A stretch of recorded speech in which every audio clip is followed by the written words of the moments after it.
Nia Bennett discovered the woman living her life 3 weeks before her wedding.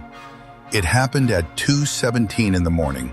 She was lying beside her fiancé, Adrian, when her phone vibrated against the nightstand. One new memory available. Nia frowned. She didn't recognize the notification. She tapped it. A photograph filled her screen. Nia stopped breathing. It was her wedding day. She recognized the ballroom immediately. She and Adrian had toured it only 2 weeks earlier. There were white roses everywhere. Her parents stood beside the altar. Adrian wore the tuxedo they'd selected together. But Nia wasn't standing beside him. Another woman was. She looked almost exactly like Nia. Same brown skin, same dark eyes, same small beauty mark beneath her left eye. But she wasn't Nia. Underneath the photograph were 3 words. Memory from 2036. Nia sat upright. Adrian stirred. What's wrong? She showed him the phone. The photograph disappeared. In its place, this memory belongs to the life you were supposed to have. Nia stared at the screen. Then another message appeared. Unfortunately, someone else is living it. By morning, Nia had convinced herself it was a prank. Then another memory arrived. This time she saw her parents standing outside a beautiful house she'd never seen before. Her mother was holding a little boy. The strange woman stood beside Adrian. Everyone looked happy. Memory date, October 14, 2039. Nia zoomed in. The little boy had Adrian's eyes, her mother's smile, and Nia's dimples. Her stomach turned. Another notification appeared. Would you like to know her name? Nia pressed yes. Elara Bennett. She whispered it aloud. Elara. Her mother dropped the coffee cup she was holding. Nia looked up. What? Her mother's face had gone pale. Where did you hear that name? You know her? Her mother sat down. For several seconds she said nothing. Then she whispered, Elara was supposed to be your name. 28 years earlier, Nia's mother had been pregnant with twins. Nia had never known. One baby survived, the other didn't. Her parents had named the babies before they were born, Nia and Elara. You told me I was an only child. You were. I had a twin. You had a pregnancy complication. Elara never took a breath. Nia stared at her mother. Why didn't you tell me? Because there was nothing to tell. Her phone chimed. Both women looked down. Correction.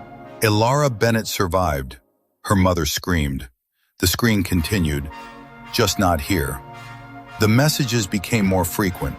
Every night, Nia received memories from her future, except they weren't hers. Elara was marrying Adrian. Elara was running Nia's company. Elara was living near Nia's parents. Elara had children. Elara had everything Nia wanted. Then the system finally explained why. At age 7, Elara Bennett became aware of the neighboring timeline. At age 21, she discovered memory transfer. At age 28, she began replacing your future decisions with hers. Nia read the message repeatedly. What does that mean? The answer appeared. She isn't stealing your present, she is stealing your future. Every decision Nia made created possibilities. Which job she accepted, where she lived, who she married, whether she had children. Elara had discovered a way to reach backward through the parallel timeline and reserve Nia's best outcomes for herself. The strange déjà vu Nia experienced throughout her life wasn't déjà vu at all. She was remembering futures that had been taken from her. Nia told Adrian everything. He didn't believe her. Not until the screen addressed him. Adrian Cole, would you like to view your original future? He pressed yes. Nia watched his face change. He saw himself marrying her. He saw their first apartment, their first child, their 10th anniversary. Then each memory distorted. Nia disappeared. Elara replaced her. Adrian dropped the phone. What is she doing? Taking my place. The screen corrected her. Incorrect. Elara Bennett does not want your place.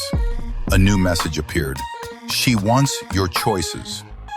Nia began investigating her childhood.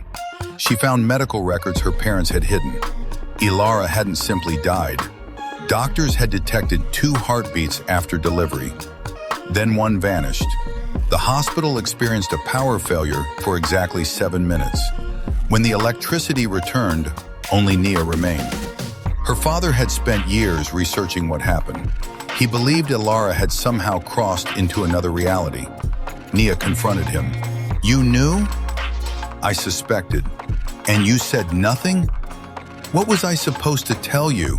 That your dead twin might be alive in another universe? You could have told me I had a sister." Her father's eyes filled. "We were afraid you'd spend your life looking for someone you could never find." Nia laughed bitterly. "She found me. On the 7th night, the screen became a mirror. Nia saw Elara. "Hello, sister. You've been stealing my life." Elara laughed. "You think those things belong to you? You got mom, dad, birthdays, Christmas mornings. You got 28 years of being their daughter. I got 7 minutes. So I decided the rest would be mine. Future replacement, 93% complete. At 100%, Nia Bennett will become the primary holder of Nia Bennett's future timeline. What happens to me? You remain alive." Nia had to destroy every future Elara reserved. Cancel the wedding, quit her job, leave the city. Adrian placed his ring in her palm. "Then find me again."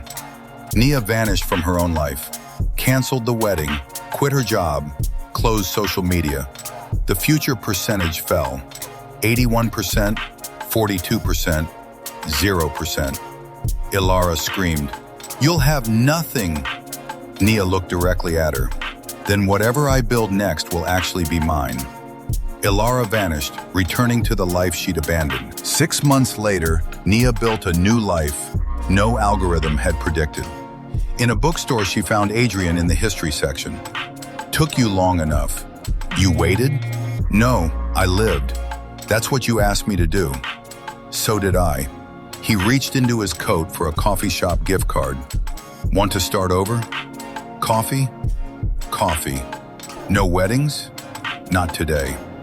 3 years later, sitting on the floor of her new house, her phone chimed. "One new memory available. Would you like to view your future?" Nia looked at Adrian, at the crib, at the life she had rebuilt without guarantees. She smiled, impressed. "No. A future wasn't valuable because you knew what was coming. It was valuable because you got to choose it. And this time, no one was choosing for her.